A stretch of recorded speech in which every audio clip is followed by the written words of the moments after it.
authentic narrations that this is real, you will think this is unreal, it's fictional. But they used to be, they owned the dunya. They owned so much money, but it never overcame their heart. It never possessed their hearts. They were always attached to Allah subhanahu wa ta'ala. So when you read them, you find a means of encouragement. You feel that you need to follow the footsteps of these righteous people, which is feasible bi-idhnillah azza wa jal. Each one of us is able to do that himself. Leave alone the gatherings of the people of the dunya. In Amiyah is called girgir katir. That's what we learned. Leave that alone. That stuff doesn't really benefit you. You waste much time going back and forth talking about things that will benefit you with nothing. And this is what is known as al-laghu, idle talk. And Allah praised Ibadur Rahman that they turn away from al-laghu. وَالَّذِينَ هُمْ عَنِ اللَّغْوِ مُعْرِضُونَ. This is in Surah Al-Mu'minun. وَإِذَا مَرُّوا بِاللَّغْوِ مَرُّوا كِرَامًا. If they happen to be in a place where people are talking idle talk that does not benefit, they go with honor. Yani they don't associate themselves with that. So only speak with that which is necessary. The Prophet ﷺ used to be silent often, and he only spoke when he had something beneficial to say. Nowadays we are the other way around. We almost never stop speaking, and the only time when we are not sinful is when we're silent. Because when we open our mouth, we wind up saying things that we're not supposed to say. So we've turned the tables around. Maybe we should turn them around once again. Perhaps we could follow the way of the Prophet Muhammad ﷺ. Allah musta'an. All of us are guilty of that. Not all of us of talking too much. Leave alone excessive food, drink, and laughter. There's limitation in everything in Islam. You may enjoy yourself in eating and drinking from what Allah has made lawful, but if you eat and drink too much, then you're going to sleep too much. And if you sleep too much, you will always be lazy in the salah. You will hardly ever pray a prayer without yawning around 15 to 20 times in the salah.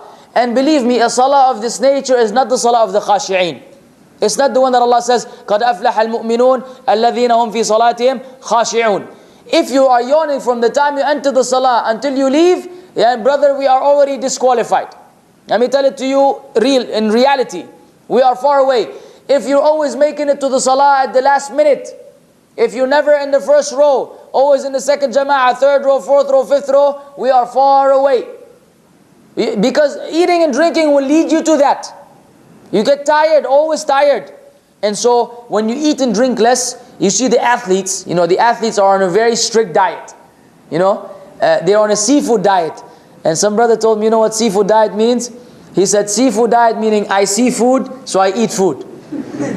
I told him, man, this is an unacceptable joke. Thought it was seafood, he's eating fish or something. It turned out seafood diet meaning he sees food, he eats food.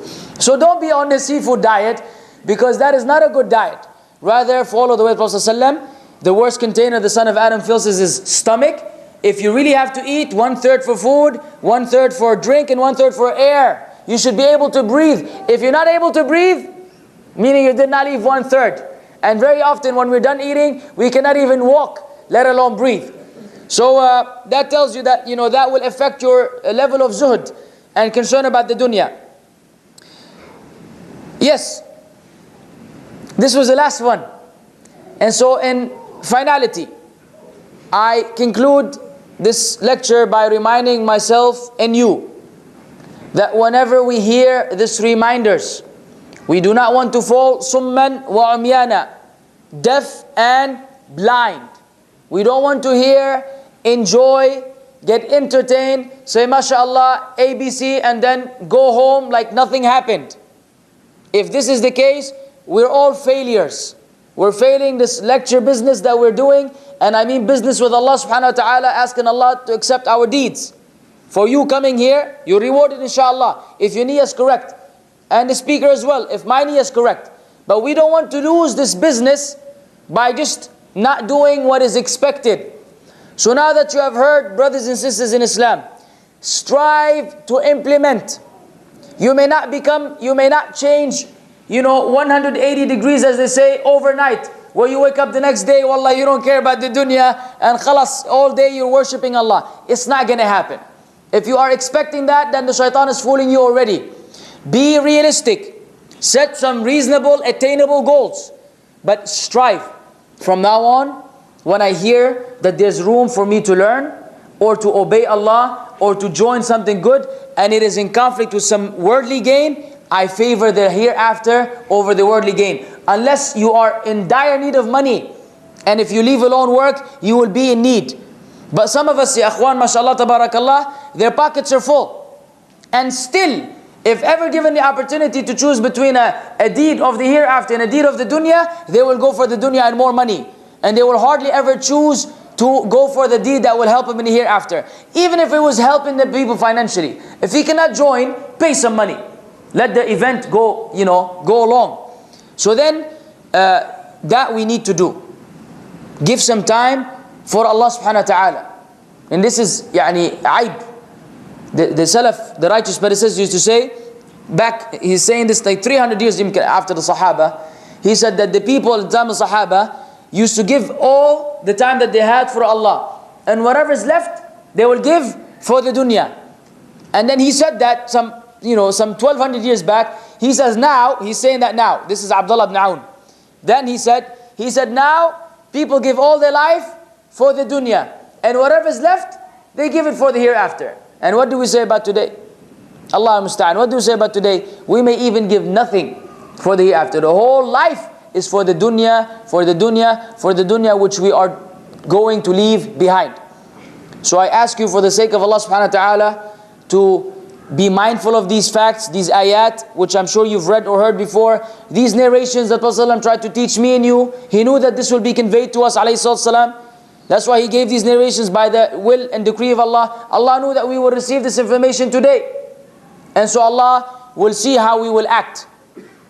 Those who will listen and obey, alhamdulillah, they have been rightly guided. Those who turn away, then of course they will be dealing with that with Allah subhanahu wa ta'ala on the day of judgment. But I wish everyone the ultimate success, including myself. Wa akhiru da'wana alhamdulillahi rabbil alameen. Wa sallallahu wa sallam wa baraka ala nabiyyina Muhammad. If you have any questions concerning this topic or otherwise, feel free to ask. Related to your subject today, there's always a say that we hear or say to each other, اعمل لدنياك كأنك تعيش أبدا واعمل لآخرتك كأنك تموت غدا. نعم. I heard different explanation for this sentence. It's actually it was opposite each other. So can you explain it to us and relate it to your subject that you talked to us today? Naam, from what I've heard this statement before, and is attributed to some of our righteous predecessors. And what is intended is that you strive for each accordingly. We mentioned, Allah says, وَلَا تَنْسَ نَصِيبَكَ مِنَ الدُّنْيا. Don't forget your portion of the dunya. Allah has made some things halal, tayyibat for the believers to enjoy. So you work for the dunya where you don't procrastinate. And you strive to become independent from the people. But you work for the hereafter in the same fashion, as if you're going to die tomorrow. Meaning, you are always ready. You're always in a state of repentance. Always in a state of repentance. You're in a state of ta'ah. So whenever your hereafter comes, then you will die in a khatima al-husna. Right, so you will have a good end. Allahu a'lam. Barakallah.